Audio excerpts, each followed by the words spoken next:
All right, this is John Kohler with GrowingYourGreens.com. Today we have another exciting episode for him here in North Miami, Florida, and I'm gonna visit my friend's fruit farm right down below. You guys can see literally this fruit farm is half of a lot. The other half is a community garden, and the other side is his. We basically calculated this out, measured it out. It's 2,000 square foot. So the farm is called Just Banana because banana is all they do. And this is my friend Justin that I've known for over 20 years. He's been eating bananas as a predominant calorie source in his diet for the last 26 years. And he's been growing bananas and getting them out to you for the last 15 years. So let's go down and learn more about the Just Banana Farm here in North Miami. All right guys, so now I'm gonna go ahead and walk into Just Banana Farm, and this is totally crazy for me because this has to be like the smallest banana farm that I've ever been to in my entire life.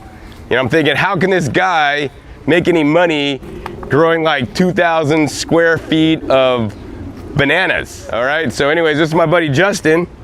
How you doing today, Justin? Great, thanks John, great seeing you. Yeah, good seeing you, man. Thanks for having me out. So the first question I have for you is, how do you make any money growing 2,000 square feet of bananas that aren't even super densely packed in, and you don't even have a lot of like mature plants that I'm seeing?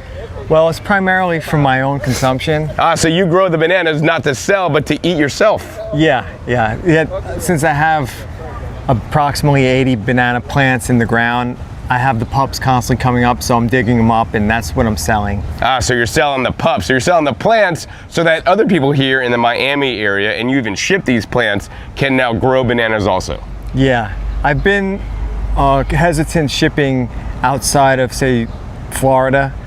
Yet I'm open. I just like to know that they can grow. Like if someone says, hey, I want to grow banana in Kentucky, and I'll be like, hey, wait a second, can you grow bananas in Kentucky? Have you seen anyone do it? So primarily it's Florida people I'm shipping to, yet I'm open-minded. But primarily the banana plants are for people here in Florida. Yeah, because he wants his bananas to live, thrive, and continue to create bananas that will get eaten. Exactly. All right, Justin, so why do you call the farm Just Banana? My focus is primarily on the banana, and that's what my focus is. So I have 24 varieties, and I figured that's enough for my own consumption. Like I'm happy managing that amount of varieties. So I just figured it's just bananas, and my name's Justin, so that's the idea. All right, so Justin, so why do you love bananas so much? Tell us, and why should more people love bananas also? Well, when I discovered nutrition about 26 years ago, and I primarily eat a high-carbohydrate, fruit-based diet, and I just like a nice, sweet, nutritious, water-filled fruit for my breakfast. And banana was cheap, so I developed the habit of eating bananas. And then when I moved to Miami, it was easy growing them, and there's a bunch of varieties. And then I tasted, say, Saba or Praying Hands or, Mysore and Namwah, and I said, wow, this is amazing. Let me focus on growing different varieties as the Cavendish gets boring sometimes. And so here I am, just eating the foods I like and growing my own food. Wonderful. Yeah, and like for me, it's extremely rare that I'll buy bananas at the store unless like they're totally on clearance, on sale, because they're like ripe and ready to eat. Because I'd rather buy any other piece of fruit at the grocery store than bananas and anything else, even apples. Like I'm not a big fan of store-bought apples, but bananas that are imported, brought in, picked when they're ripe, they're basically gassed inside the United States. They ripen fast. They don't have the flavor, the essence, or even the sweetness that they should have. It basically leaves me disappointed, but I know this is the experience that most people, my viewers watching this around the country, get just these imported bananas, and they think these are bananas, and then most people just pick them when they eat them and peel them when they're still like yellow and probably more starchy than we would like to eat them. So Justin, why would you say growing your own bananas and eating your bananas are like way better, like the next level than the grocery store? Well, first, the different cultivars are great. Having, like I said, 24 varieties, each of them have different characteristics. The fruit itself can be different. Yet knowing where my food comes from is wonderful. yet aesthetically pleasing. I like being out here, being physically active, managing the banana, watching it every day. The bananas are beautiful. So I get a kick out of that. I like the whole process of growing the bananas and just to be active and on my feet and taking care of the plants. And of course, the tastes of these various bananas are all great. I do like the Cavendish banana from the supermarket, actually. I could still eat that. Well, you got used to it all these years, man. You've been eating that as your dominant. But I do know that, like, I've seen enough videos to know that, like, the process they go through is ridiculous and how they bring them to market. So it is nice knowing that like when I grow my own Cavendish, I quite like them too. That's a good variety. But what's the difference? Explain the difference, people. The store-bought Cavendish you bought at the store versus one you grew yourself, harvested. You know, when the rack started turning a little bit yellow, then you let it ripen slowly. Yeah, the taste is quite the same from the stores. It's just it's more of just the idea of me taking care of my own, growing my own food. I just like the process of being here, like across the street from my house, to be able to grow my own food. Sure, I do believe that what happens behind the scenes with all the commercial bananas is a waste of time, or it's too much, it's extra. It's all for money. Yeah. And profit. Yet, it's just so nice. The Cavendish banana plant is a gorgeous banana plant. I just love how it looks, and I'm proud having it, and just knowing that I can grow my own food. That's enough for me.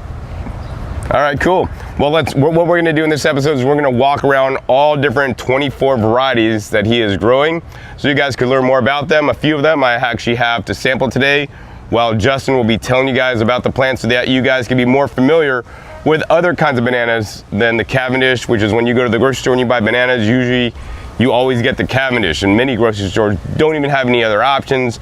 But when you go to the store and you buy apples, they might have Granny Smith, you know, Fuji, Red Delicious, Honey Crisp, and other ones, right? I would like to see stores start selling much larger varieties of bananas. And if you're lucky enough to have an Asian market or Hispanic market near you, many of the Asian or Hispanic markets may sell maybe up to half a dozen varieties if you're lucky. All right, Justin, so let's tour around your farm. Sure, yeah. Well, before we go, I'll just preface saying that I'd like to thank my neighbor and my friend from Earth and Us Farms here in Northeast Miami, Ray Chasser. He rents me this space. And so there's many bananas on his farm too, which is like a sister farm to mine. And I have bananas there. So here on Just Banana Farm, I have 44 bananas. So I'll show you some of them. There may be less than 24 varieties here, but I'll just show you the ones we have. So let's start off with some of the, check out these varieties here. These are young plants, but this is the praying hands banana, which is known for being odd because the bananas are fused like this. They're actually like in the form of two banana bunches fused like praying hands. And this one is a Saba variety, which is meaning that the ancestors are different than the Cavendish variety. The Cavendish doesn't have really the texture on the Cavendish is it's not really starchy and like full and fluffy and creamy like this. And so the praying hands, have you tried praying hands? A long time ago. I love the well, explain to people what it tastes like for the praying hands is like it's like the best pastry you've ever had. It's fluffy and cake-like. It's almost starchy, yet it's not quite starchy because when it's ripe, that's when I eat them. It's still sugary, but it still has a great texture. So I really like that one. The Saba, another Saba variety is this one here. That one's very popular in the Philippines. It's called Saba, yet that's there's other types of Saba. It's not the only one. It's like saying Cavendish. There's different types of Cavendish bananas. This one grows very tall. It's the tallest one I have. It could be about 20 feet tall, and that's where the banana comes out from. Yet with that size, I sometimes get 110 pounds of banana. That's why I love Saba, as well as the taste of the Saba. It's like eating a shortbread cookie. It's really sweet. It doesn't have a rainbow of flavors necessarily, but I like the flavor. It's just a nice fuel-packed banana, and the texture is outrageous, like nice ice cream-like texture. This one looks prettier when you just look at the existing banana. As bananas get older, sometimes they start to look funky. So this one is been hanging here. This is a Goldfinger. It's been hanging here for about 5 months, so it's on the edge. Any day now, it's ready. I can cut it. I'm just waiting for it to turn yellow. Although I could tell it's mature, yet I still think another 2 weeks it might stay here. This one was made as a replacement for the Cavendish banana. They made this at a research development place in Honduras in 1984, and it's a great, pleasant tasting banana. It produces a nice bunch, yet it never took off. It's just like the commercial growers aren't really going crazy for it. So, you know, it can still be bought. I bought it and I planted it, and then I quite like the taste. I'm thrilled having it. So that's Goldfinger. So this is the Orinoco banana. All the bananas come from the Southeast Asian area of the world, yet the name Orinoco has to do with the Orinoco River in Venezuela. Somehow the settlers from Portugal, or the explorers, excuse me, from Portugal or Spain, when they went to Southeast Asia, they brought bananas everywhere afterwards. And so this one got popular in Venezuela, and it's named after the Orinoco River. This is one of the hardiest bananas. And when I say hardy, I mean that I've heard of people growing it in North Carolina. It can handle cold weather. Wow. It's wind resistant, and it's disease resistant. And this is what it looks like when it's actually fully ripe. And this is another one that has the same parents as the Saba and the praying hands. It has like a Musa acamata and Musa balbicinia, and you can just see like the texture of it, like how fluffy it is. Here, John. Oh, thanks, man. Yeah, it's just got a nice texture, like that's different than a typical banana. I love Orinoco. It's juicy. It's not overwhelmingly sweet, but there's a tartness to it. This one could be a little riper. I would say it's rich, and it's like it's thick. Like you could choke on it because it's like that kind of dense versus like the Cavendish, kind of like more like cardboard. This is like thick. Good flavor though. Good flavor. When it gets ripe, it's quite juicy, and I like it for the juiciness. This one is one I'm just over the moon about. I could eat it every day. Yet many Latino people, they're used to just like giving it to their horses and donkeys. It's very prevalent in like Latin America. Like there are a lot of these plants, and so they sort of underestimate it or overlook it. Yet I love it. I'll eat it every day. So that's the Orinoco. This is the Kandrian banana plant, which is a place in New Guinea, Papua New Guinea, a place called Kandrian. And this one's another tall one, about 18 feet. It's spicy. The banana, spicy? Yeah, it has like sort of like a hints of like allspice and nutmeg.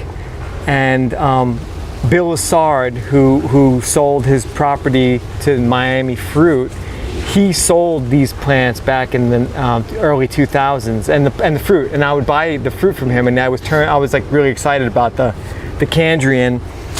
And then finally I bought the plant myself, and I've had one raceme so far from one of my plants, and it's a really great tasting banana, very large, 70-pound bunches, and a gorgeous large banana plant. So that's the Kandrian. This is the Mysore banana from India, the very popular dessert banana, and I do have one for John to taste. It has a thin skin. Again, it's a dessert banana, so they're smaller, and it's a pretty thin stemmed banana, about 12 to 15 feet at ideal conditions. Beautiful with some red hues. Sweet. I like this.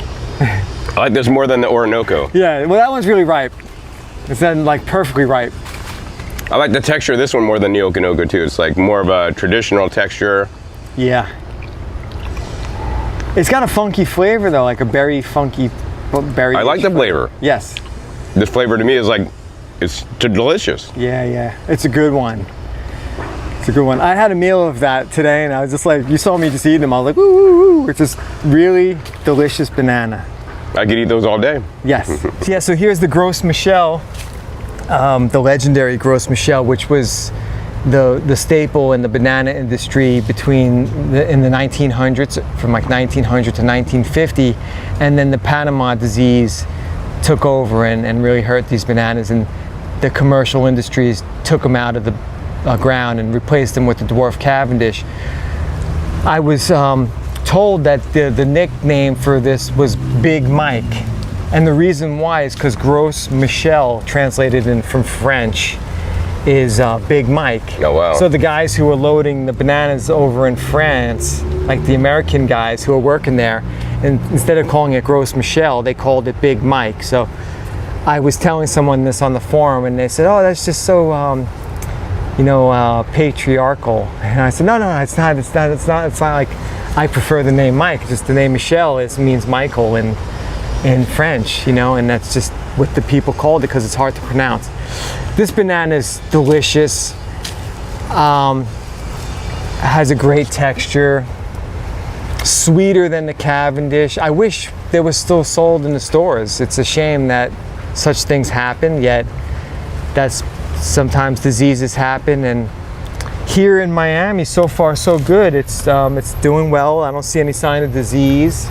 Yet I could tell that it could get a disease. It's a little more flimsy, and just the root structure is just not as vigorous as some of the other bananas. I can just tell when I dig up a banana, like when I'm looking at the root system, that maybe they're susceptible to diseases. At least it looks that way. I mean, the other thing I would say is, this is why there's so many varieties, right? If the whole industry depended on Gros Michel like it did, right, the whole industry collapsed until when this got hit by disease, and then they changed it to the Cavendish. Now they're saying Cavendish is gonna get hit by some disease, and then they're gonna go ahead and move to another variety. So, especially for you guys at home, maybe the Gros Michel is like a weaker plant, and that's why buy a few from Justin here, and then you can see which one performs better in your situation, and which one is more disease resistant, so you actually end up getting bananas instead of not.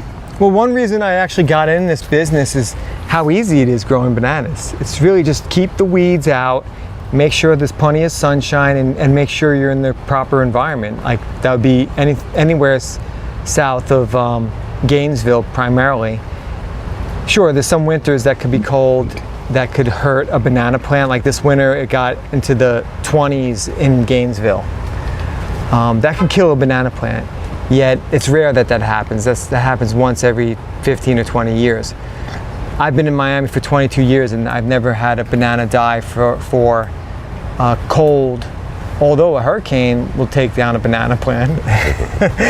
So yeah, this is the Gros Michel. Beautiful banana plant, nice and tall, and just a dream eating it's similar to the Brazilian, by the way, which we talked about earlier. So that's the Gros Michel, or Big Mike. So this is the Brazilian banana. The Brazilian was sold, and when I bought it from Don Chapin at Going Bananas, God bless Don Chapin, I've gotten most of my bananas from him. He said the Brazilian was the hardiest dessert banana, meaning that it will do very well in the winter times. And I've noticed it's just a really thick stem, and it's very happy, and it produces a great dessert banana that's very popular in Brazil. And in Brazil they call it prata. It's really sweet, just great texture. I think it's why it's not here more in America beats me, because it's really hardy. It has a thin skin.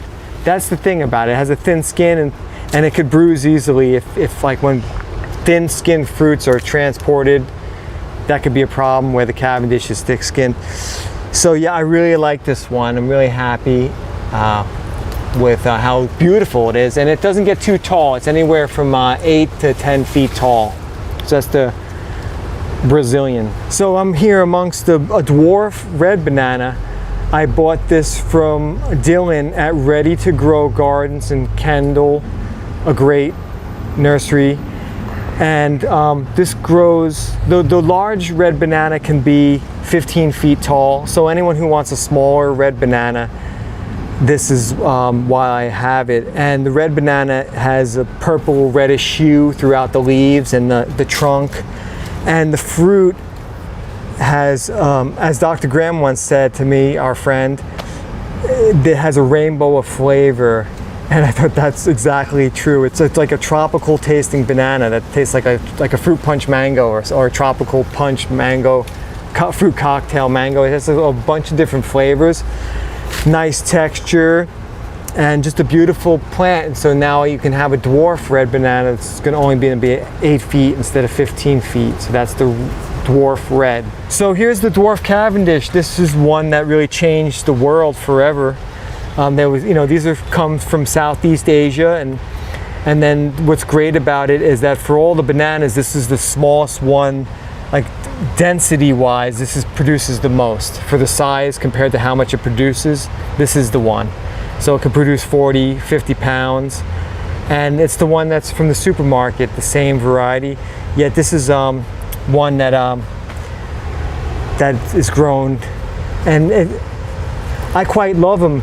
Even though I can get it from the supermarket, when I can grow 40 pounds of banana and save $40, I'm thrilled, And it's a nice size. It's only 5 to 6 feet tall, so it takes up little space, and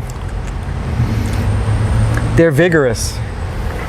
So for me, it's a winner. I love having them around, and I always have bananas available. What do you think? So Justin, I mean, what I'll tell viewers out there is I know you don't really taste the difference between the store-bought and ones you would grow like this one. There is. You like it? This is a huge difference. Okay. Like, I don't like the Cavendish from the store. It tastes like cardboard. Like, there's basically no flavor, barely any sweetness. I'm getting like if you guys bought a baby banana at the store, like generally those have pretty good flavor. Yes. Right? This is like a baby banana at the store, basically, to me. Yeah, it's nice.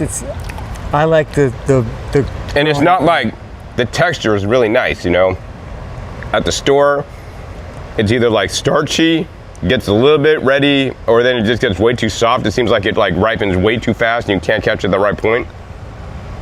This is like a really nice point where it's just like perfectly ripened. You must have some good ripening skills, man. That's the thing. That's the thing. This is like perfectly ripened, so it's like not too underripe, not too overripe, but like right where it needs to be perfect. And all right, I'll say Cavendish can be good, but only if you grow it yourself, harvest yourself, and let it slow ripen over time. Of course, I lucked out when I bought my property in Puerto Rico, and the majority of the bananas on my property are the dwarf Cavendish, unbeknownst to me. So this is a plantain right here, and I keep a few plantains. I like how rich and calorie dense plantains are, and plantains are delicious eaten raw. In fact, all bananas, although some are referred as cooking bananas, all bananas ripen. The Sabas and the Orinocos and the praying hands are often thought of as cooking bananas, yet again, all bananas can be eaten ripe, and that's the way I eat them.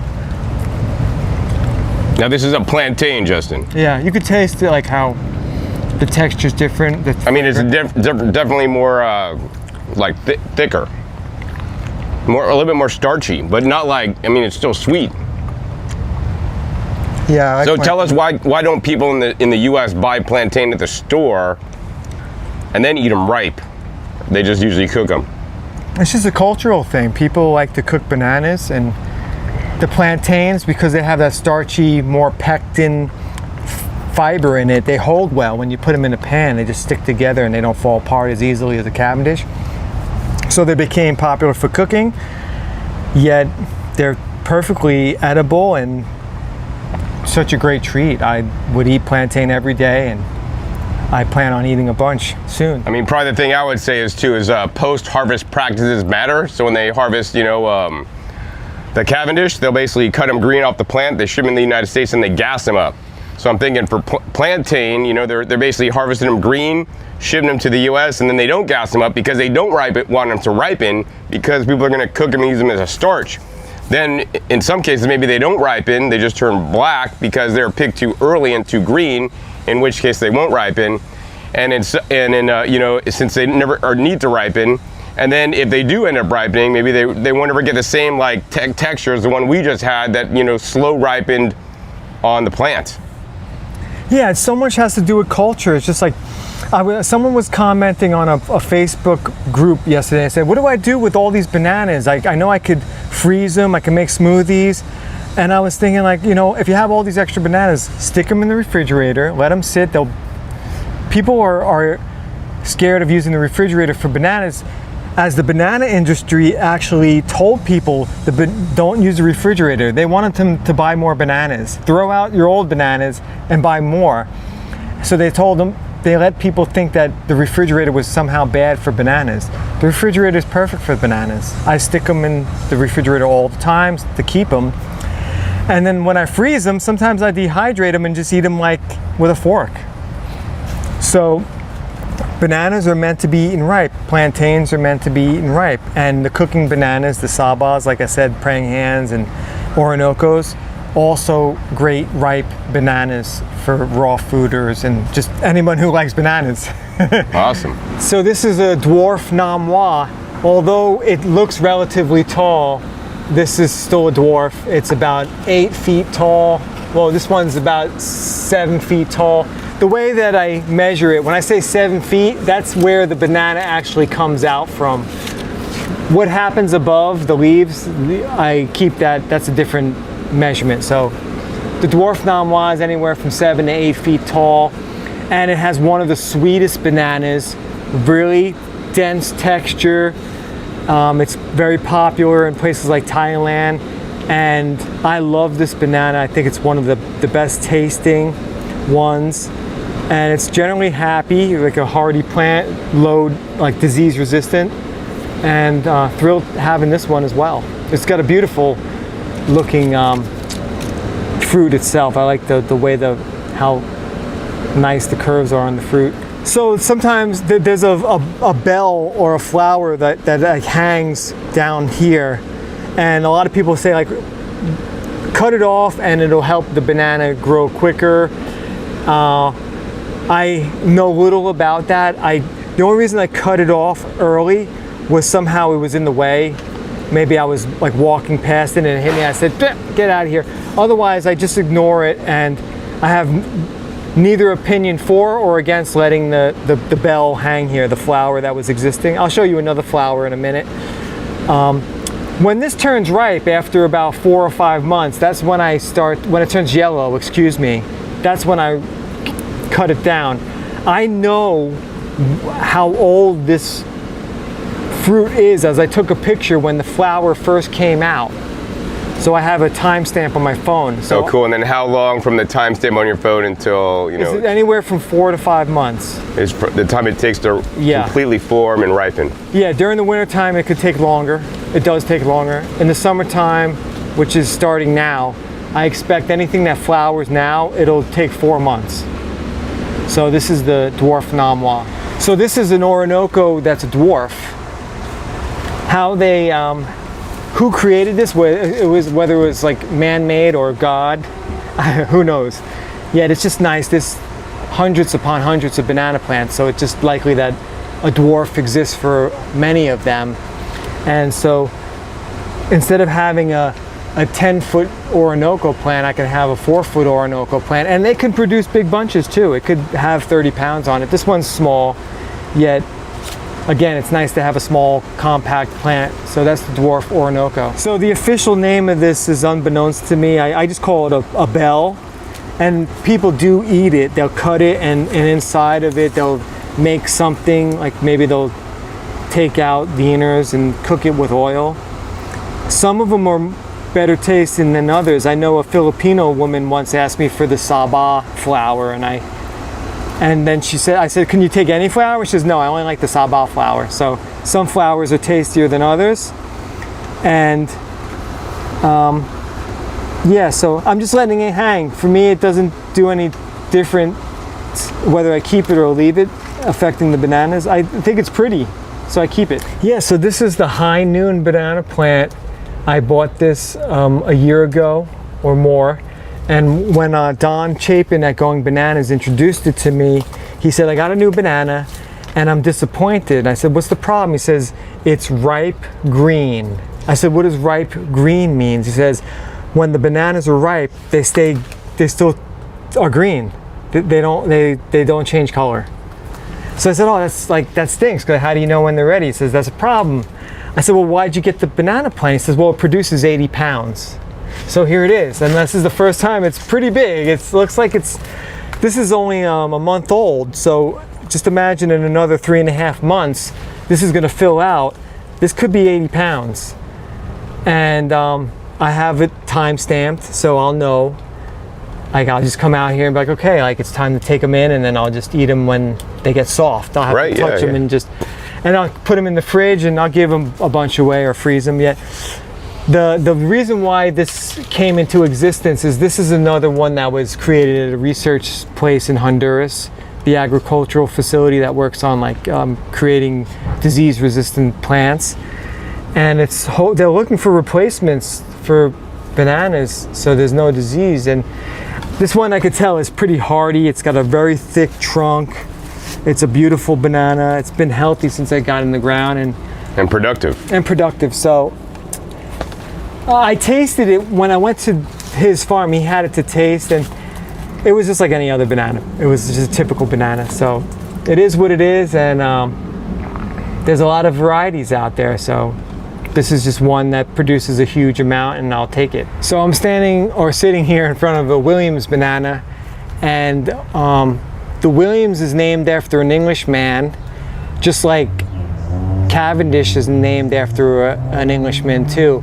So this is a variation on the Cavendish banana. What I like about it is it's still relatively small. It's 7 feet tall, or 5 to 7 feet, and it just gives a different aesthetic. Instead of having a very small banana plant, now I have one that's like 8 feet tall at the most.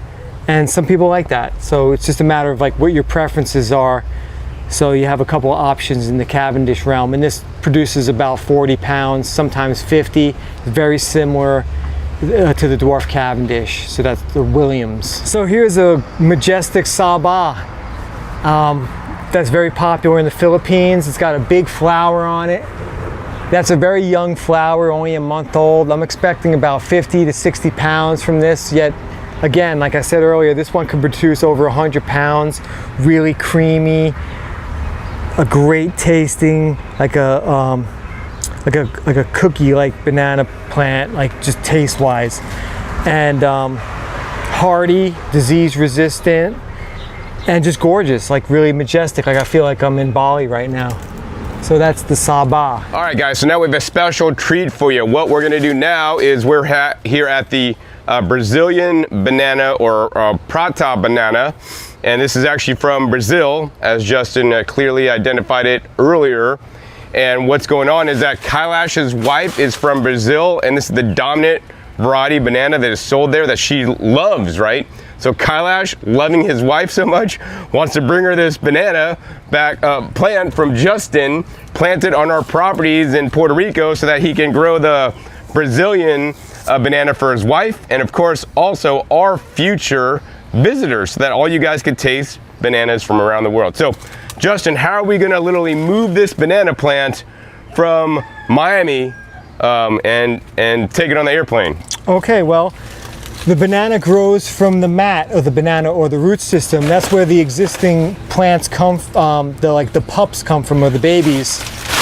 So I'm gonna go back here and I'm gonna make room. I know it's loud. I have the camera on me, so it's probably loud, but there's a lot of clearing out the ground from all the debris and exposing the banana so I could see a clear picture of like where this is coming from. This is a beautiful pup. So I have a couple of tools here.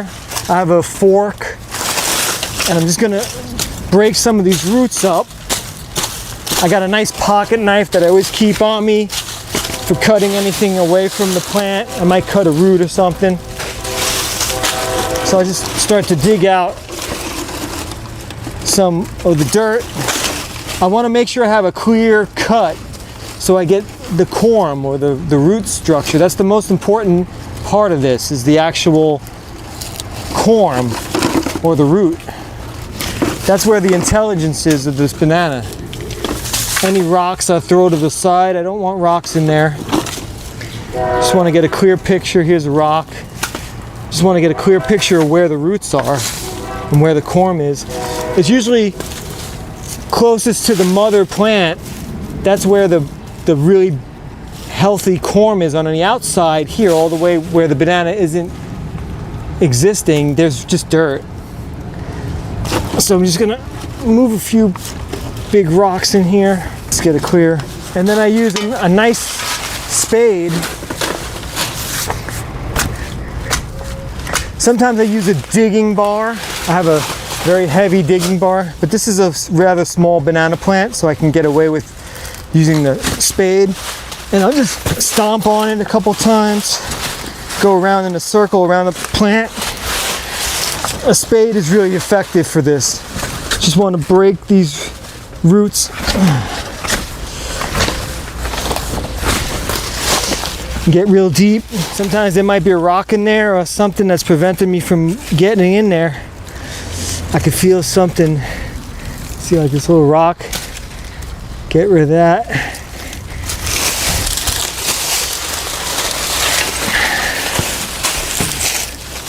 Some come quicker than others. All right, we're almost there. There we go.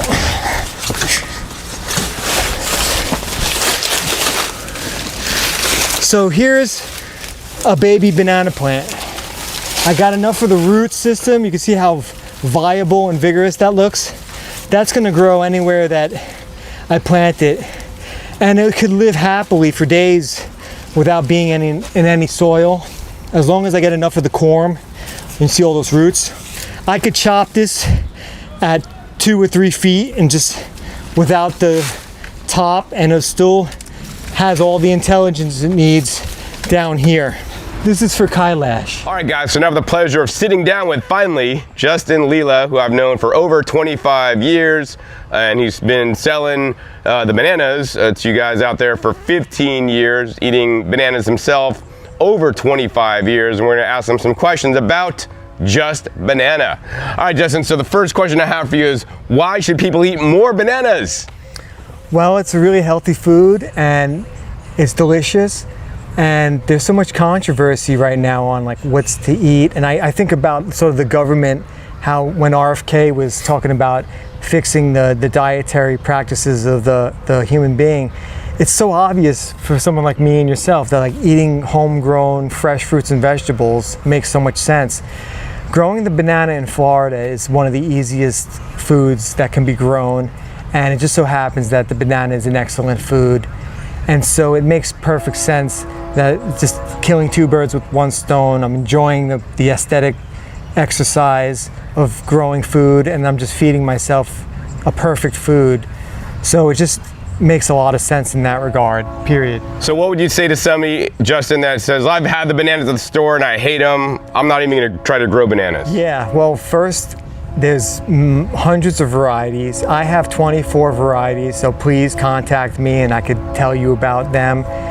And this is another thing that's really interesting about this whole idea. Like, we're comparing myself and the ideas that someone like, I mentioned RFK, anyone who's an authority in the world of health and nutrition, what I've learned is like the art of practicing eating bananas takes time, like anything. Like when I want to be a great tennis player, I practice my backhand, I practice my forehand.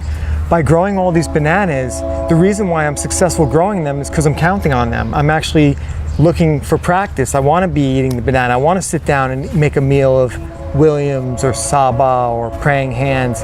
And when I do that, I'm always satisfied, and as time goes on, I'm getting more and more satisfied. And now I decided I want to sell this and share this with the public, how much I love this. It works like a charm. My health is continually improving. I'm making peace with eating the banana, and I have no doubt that I'm feeding myself a great food. So I'm proud that I could do this. Yeah, I mean, I would agree. Like, studies show that most Americans do not eat enough vegetables, but also, unfortunately, even easier to eat than vegetables, because some people don't like their vegetables. People do eat more fruit, but people are still not eating enough fruit, right? And of course, I would agree with Justin. You know, the banana is one of the easiest fruit crops to grow here in the Miami, South Florida, even many parts of Florida actually, that you don't have to do anything to. And you just come out, plant the banana pup once, and you come back and you have bananas year after year after year, and then your banana grove starts increasing, and you start getting more plants yourself that you could share with your neighbors. You know, my goal is to get everybody in America to grow at least some of their own food. I can say something else that's kind of controversial, actually. It's sort of like the philosophy, like a lot of people would say, that's too much sugar for me, like having bananas. And that's just a belief I have. I believe that I'm satisfied on a high carbohydrate diet. So most of my calories come from eating high carbohydrate foods. So when I have my sapodillas, eventually I have one sapodilla plant, I can make a meal of sapodilla. I can make a meal of mamey. I can make a meal of jackfruit. I can make a meal of durian. Again though, here in Florida where I live, it just so happens that bananas are very easy to grow. Otherwise, I would have mamey. I would have jackfruit. When I have a 4-foot Cavendish plant that has 40 pounds of Cavendish on it, great. That's easier than having a 40-foot jackfruit tree. So it's just a matter of training myself what's feasible, and it puts money in my pocket. I save money when I have a small banana plant that produces a lot of bananas, and I'm satisfied eating banana. There's plenty of water in a banana. When I'm hot, I just drink a little water. I can make a meal of bananas, have a few cucumbers, boom, my days, I just move on my day. A meal like that, I'm very satisfied. And that's my reasoning behind why everyone can have banana plants in their yard. Awesome, Justin. Yeah, I definitely agree with you on that. I always encourage you guys to eat local, like when I'm in Las Vegas, right? I don't try to grow bananas. I mean, maybe I could try to, put it in a greenhouse and do all this work to kind of make it have some bananas. But I don't even worry. I just come visit Justin and eat some really good bananas. Or my other friends in, South Florida, or when I go to Puerto Rico on my property where I'm growing my bananas, right? And when I'm in Las Vegas, I've been harvesting white peaches, white nectarines, apriums, and apricots that are in season like right now. So I always encourage you guys to eat more local fruits, and even better than local, grow them yourself so they're homegrown, backyard local, and that's really the best way to do it. So Justin, I want to ask you a few questions about growing bananas, because some people may not have enough space in their yard to grow bananas. And so if they could only grow it in a pot, like what's the best 3 varieties that you offer to people that could grow in a pot and still fruit and make the fruit successfully, and what size pot would you recommend? Yeah, you want at least 15-gallon pot. The bigger the better, 25 gallons or more would be ideal. The Dwarf Cavendish, the Dwarf Orinoco, those two really stand out. The dwarf bananas, those are the two that I have that they only grow 4 to 5 feet tall, so they're going to do well in the pots. Otherwise, bananas can stay in the pots. They just, like the big varieties, they just simply won't produce bananas, but they'll be pretty ornamental plants. So that could be done. Yet I'm primarily looking for people that can put them in the ground. Yet I do have a couple. I'm primarily focused on bananas that will produce bananas for eating. There are ornamental bananas though, and perhaps I'll consider carrying a couple of them. Yet this is about feeding me. I really like having this farm for the production of bananas primarily. Yet there are some small ornamental bananas that can be put in pots. So this just is something to think about. Wonderful. And if somebody's considering buying a banana for their property and put it in their backyard, which 3 varieties would you recommend for them? Orinoco for sure. That's really the hardiest one, the most vigorous one I know of. Great taste. I also like the Namwah, one of the best dessert bananas, as well as the Brazilian, one of the hardiest. The Brazilian was told me that's the hardiest by Don Chapin at Going Bananas. I've seen it enough knowing that it's hardy. I like those 3. Praying Hands is hardy. Tall though, really tall, like can be 15 feet tall. Those 4 stand out. The Dwarf Cavendish and the Williams and the other Cavendish, like Grand Name, those are more likely to get diseases like Gros Michel. They're beautiful and they produce great bananas. Red banana, that's a great one. And one other one that sticks out, the Goldfinger and the Sweetheart were specifically, and the High Noon and the Mona Lisa, those 4 come from the research station in Honduras. Those are disease-resistant bananas. I have all 4 of them, so contact me about them at any time. So, you know, I think a really good way to sell fruit trees is to basically let people sample the fruit. So do you kind of offer some kind of like, you know, fruit tasting, you know, where somebody could like taste the fruit, but then also then buy the trees or something like that? Yeah, when I have them, of course, I could share the fruit. There's quite a bit of banana coming, especially here in the summertime. So I have right now a Kandrian, and when I have the bananas, I'll definitely, when I have people come and visit me as a customer, I'll share bananas, by all means. Sometimes there's no bananas left, you know, and they get eaten. Yet, luckily today we tried the Williams banana, we tried the Mysore, and then we tried a plantain. So John tasted a few. And I'd get the Mysore. That was my favorite. Yeah, that one's quite nice. It just so happened to be very ripe at the time. The Orinoco when ripe is great banana. Yeah, I don't like the texture of the Orinoco so much. It's really fluffy. It's different, you know. Maybe some people like that. It needs to be riper than that. That wasn't ripe enough. All right, Justin, so if somebody wants to come visit you, you know, can they just drop by, and what's your address? No, I see people by appointment only. I'm busy otherwise. I have some other things going on. I'm spinning a few plates. Find me on Facebook at Justin Lelia. That's my full name, Lelia. My Instagram handle is Justin_Lelia. Facebook's the way. I sell plants on Facebook Marketplace. My email is contactjustinlelia@gmail.com. That's one big word, contactjustinlelia@gmail.com. I'll answer all emails.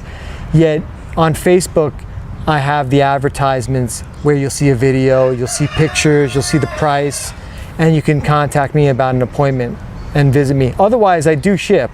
So send me a note either via email or Facebook and send me your zip code and I'll give you a quote. All right, wonderful. So I'll put all those links down below in the description as well as the pinned comment. Thanks, Justin. So, Justin, are there any final words of wisdom you'd like to share with my viewers today about bananas or growing bananas and banana plants like we've discussed today here with you? Because, you know, I'd consider you an expert since this is like your life. I mean, you grow the bananas to eat and then you sell the pups for an income so you can make a living. Yeah. It's a dream, man. When I moved to Florida 23 years ago as a raw fooder, I was amazed by Bill Lassard, who originally, like I said, he was the owner of what is now Miami Fruit, and he has a big piece of land, like 4 or 5 acres. And I just love that sort of lifestyle of like being on the farm, working hard, eating my own food.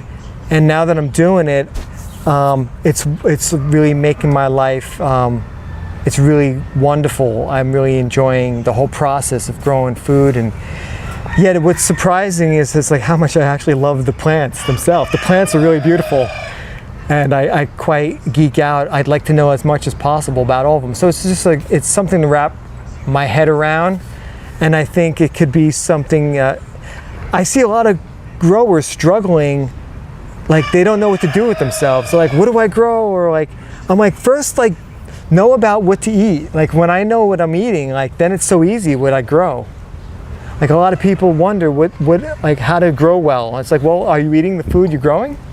So consider learning more about nutrition, and otherwise having plants in general is wonderful, and Floridians particularly, we're lucky we can grow bananas. Awesome, Justin. Yeah, thank you. I mean, that's why I got into gardening myself, so I could actually take my nutrition to the next level and be able to grow, you know, higher quality food than money can buy, and also, of course, more variety and genetics than money can buy as well. That's why, of course, I'm glad Justin, after all these years, you know, because I've been gardening for a lot longer than Justin, he's finally got the bug, and now at least I know Justin has probably grown almost all his bananas at this point, and hopefully it branches out and starts growing other things in the future. I got papayas. The papayas did really well this year, and I have a mango tree and a sapodilla. But yeah. Who knows what the future holds, right? Yeah, right, man. All right, Justin, so thanks for having me out today. Appreciate it. Thanks, John. I hope all you guys out there in YouTube land love this episode, learning about my buddy Justin that I've known for so many years, who is now selling banana plants and making them available